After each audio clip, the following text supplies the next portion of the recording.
speaking of SALN, mga bossing, eto na. Nagsisilabasan na po yung mga SALN, mga kababayan. Ayan. Yung 2 bilyar, nag-release na po, naglabas na po, no, ng kanilang certificate of candidacy. Ay, certificate. Di ba yan? No? SALN ng SALN po, mga boss chief amo sir, yung mga ari-arian nila, certificate of candidacy. Eto nga, hindi kasi ang nasa utak ko, sabi ko, 362 million and 73,052 ang net worth nitong si Senadora Camille Villar, tapos billion ang ginastos doon sa kampanya niya. Grabe, sabi ko, okay na. Ngayon, kaya nasabi ko yung certificate of candidacy. Senator Camille Villar, 362 million and 73,052 pesos. Yan daw po ang kanya. At ang pinakamayaman, nadaigan ho si Tulfo, mga bossing, kasi si Tulfo, 1 billion eh. Tapos may konting mga butal-butal. Dito, yung kay Mark Villar, grabe, staggering! Senator, staggering 1 billion and 262 million 337,817. Senador Mark Villar, siguro lakas loob. Sige, mai-justify naman namin to no? Kasi real estate yung aming mga negosyo, etc. etc. Uy, nako, magkakaalaman diyan. Yan po yung sa mga Villar, mga bossing. Ngayon naman dumako naman tayo dito naman po. Eto, yung 16 senador na nagsapubliko ng SALN, batay sa laki ng net worth nila. No? Tito Soto, 188.8 million, which is katanggap-tanggap naman po. Sabi nung iba, sila yung, kumbaga, distributor ng BMW, tapos ang tagal na artista, no? Dekada 80 pa, artista na, at syempre may mga negosyo, etc. JB Ejercito, 137 million, anak ni Erap. Si Pia Cayetano, 128 million, .2. Si Win Gatchalian, 89.5 million. At si Senador Bam Aquino naman po, 86.5 billion. Kung mapapansin nyo, pababaho ng pababa. Sabi ko, pag ito tumugma doon sa 50 million, sabi ko, pwede na siguro kung tumakbo, Senador. Hindi, pero wala ho akong ganong pera. Wala ho. No? Wala lang. Walang naipundar. Senadora Loren Legarda, 79 million. Kung mapapansin nyo, mga bossing, from top, doon sa mga Villar, tapos nabanggit na nga natin si Senador Rapi Tulfo, hindi pa lumalabas yung pangalan ni Joel Villanueva at ni Senator Chis Escudero. Baka nandito. Ay, eto na. Sandali, eto na. Joel Villanueva, 49.5 million daw ho, mga kababayan. Ayan ang kanyang SALN. No? Sa ilalim, ayan, sabi ko sa inyo, 49.5 million pesos.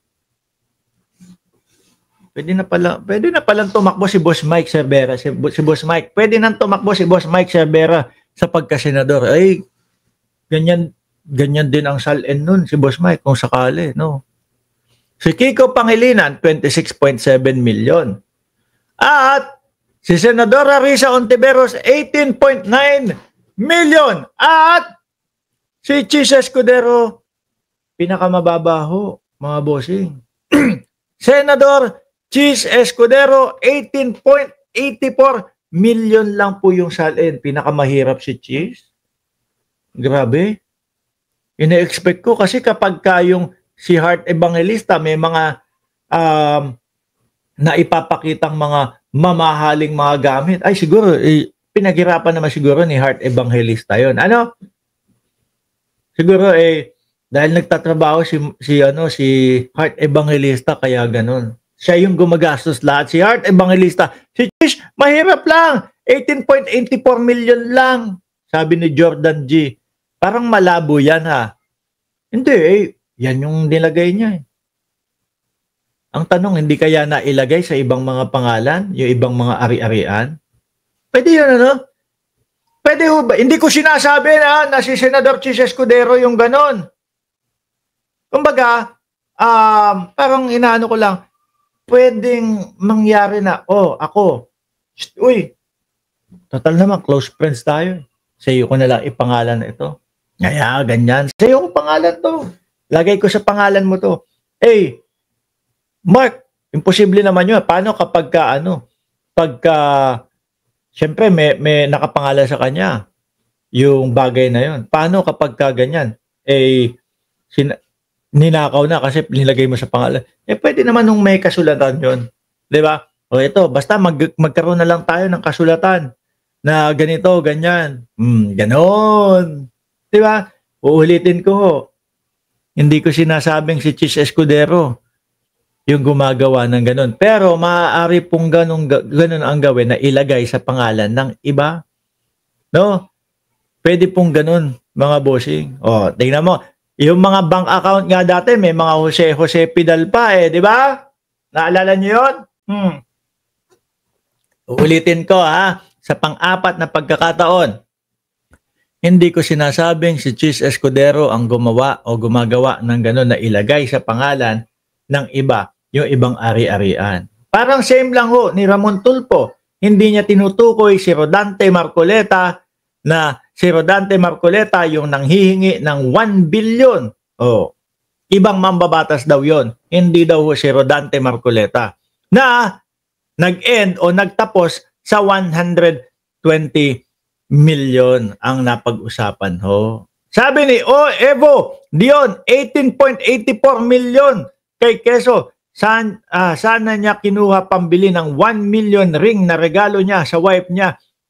Worth more or less 57 million pesos compare sa kanyang net worth and SALN.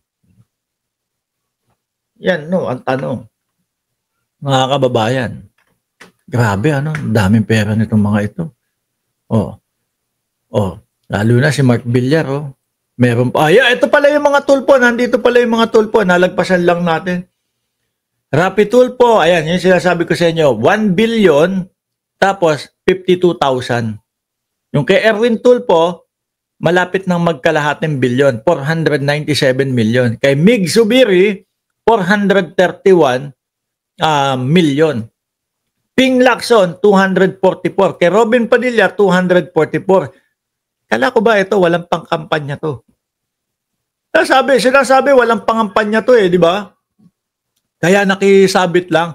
Lito Lapid, 202 million daw mga bossing. Kayo na. Talagang pinakamahirap si Chis no?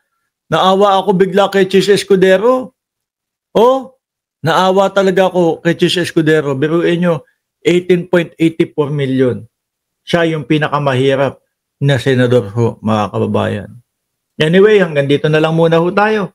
Magpapaalam na muna ako. Maraming salamat and God bless po sa ating lahat.